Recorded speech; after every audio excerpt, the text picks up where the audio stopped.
Nagaa fi araarri Waaqayyo Abbaa Hafuura Qulqulluu isiniif haa baay'atu. Macaafa qulqulluu keessaa macaafa lallabaa akkas jedha. Isinii dubbisuu laata? Jalqaba gaarii irraa dhuma gaarii wayyaa, nama koorurraa nama obsu wayyaa jedha.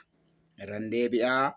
Jalqaba gaarii irraa dhuma gaarii wayyaa, nama koorurraa nama obsu wayyaa jedha. Kutaa kana keessatti sheernaa godhaa. Jalqaba gaarii irraa dhuma gaarii wayyaa, nama koorurraa nama obsu wayyaa jedha.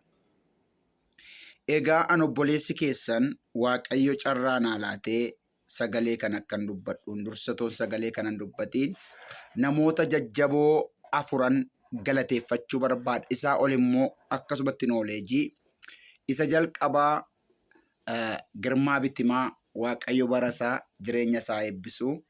Abbaa koo Paaster Gulee abbaa hafuuraa keenya nama gaafa kufnuu nu wajjiniin kufu nama iddoo ciisnee nu kaasu abbaa gaarii. Innitti aanu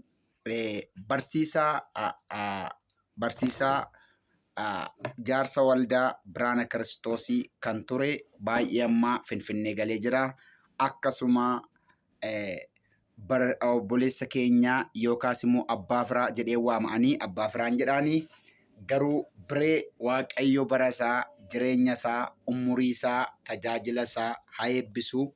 Walumaa galatti uummata Hamboo maatii keenya hundumaa wal qabatee uummata Hamboo Waaqayyo barasaanii jireenya isaanii eebbisu. Hamboo yeroon jedhu oddoo hedduu jira gaa waliigala isaa akkuma kana qalboo baay'ee naman jaalladhuuf naman baay'ee kabaju qalbeessaa Waaqayyo barasaa jireenya isaa eebbisu. Amma jaarsa waldaa Biraana Kiristoos ta'ee jira. Akkuma kana immoo qeessi nama Waaqayyoo qeessi Buraayyuu irra yookaas immoo Shawaa Meedaa jiraatu Waaqayyo barasaa jireenya isaa haa eebbisu. Qeessi Zawudee akkuma kana gaashee yookaas immoo nama baay'ee jaalladhu barreessaa jireenya isaa eebbifamu gaasheen jedha maqaa isaa waamu. Paaster Kabbee Waaqayyo barasaa jireenya isaa haa eebbisu jecha umurii isaa eebbisu jecha. Maatii Miimmii abbaan warraa ishee maqaan isaanii na jalaa badee baay'ee Waaqayyo barasaanii jireenya isaanii haa eebbisu. Namoota tajaajila koo keessatti oddoo olaanaa qabadha kana nama maqaadhaa jiru. Waaqayyo barasaanii jireenya isaanii eebbisu. Miimmiin yeroo jalqabaaf mana isheetti naaf heeruudhaan obboleessa koo mucaa bareedaa anaaf illee quxisuutti naa oolaa Caalaa jedhama. Caalaa Dirribaa Waaqayyo barasaa eebbisu. Akkuma kana nu simachuudhaan buna nu danfisuudhaan nu wajjin dhaabate Miimmiinis mana isheetti nuuf heeruudhaan nu wajjiniin nyaata nu laachuudhaan Raajii Nagaroo nama jedhamu wajjin wal na barsiiste gaafa sana waldaan keenya sanumaan guddate gatii guddaa kaffallee. Paaster Kabbeen immoo miilla isaaniitiin deemanii gaaf tokko sangootatti galanii Waaqayyo bara isaanii jireenya isaanii eebbisu na wajjin dadhabuudhaan maatii koo hundumaa Waaqayyo isaanii eebbisu jecha akkasuma ijoollota na wajjin hojii wangeelaa jechuudhaaf aarsaa guddaa kaffalan ijoollee onlaayinii irraa ijoollee lafarra jirtan ijoollee hunduma keessan Waaqayyo isin haa eebbisu. Jalqaba gaarii irraa dhuma gaarii wayya jabaannee umurri keenya akka bareeduuf wangeela mootummaa Waaqayyoo lallabuu qabna. Egaa abbaa koo Paaster Gulee barri jireenya isaatii haa eebbifamu. Paaster Gulummaa Waaqayyo barasaa jireenya isaa ijoollee isaa bara isaatii haa eebbisu. Paaster Gulummaa Sabbooqaa anaaf abbaadha.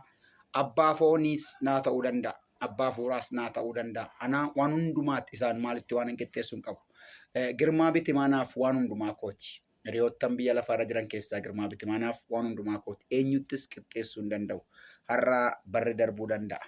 Mana koo jalqabaa keessatti seenaa guddaa nama qabu, tajaajila koo keessatti seenaa guddaa nama qabu, aarsaa wangeelaa nama na wajjin kaffalee yeroo ammaa kana balbala na jalaa saaqee tajaajilli koo kan guddate karaa Girmaa Bitimaati. Akkasuma onlaayinii irraa Soosinnaa Dabalaa akkuma kana kanneen kana fakkaatan koroota itti dhufanii hojii Waaqayyoon wajjin hojjetan barri isaanii jireenyi isaanii haa eebbifamu. Koroonni amma jiran immoo guutummaa guutuutti barri isaanii jireenyi isaanii haa eebbifamu. Sagalee kana gaafa dhageessan gammachuu guddaadhaan akkasiin dabarsan abdiin qaba. Eebbifama.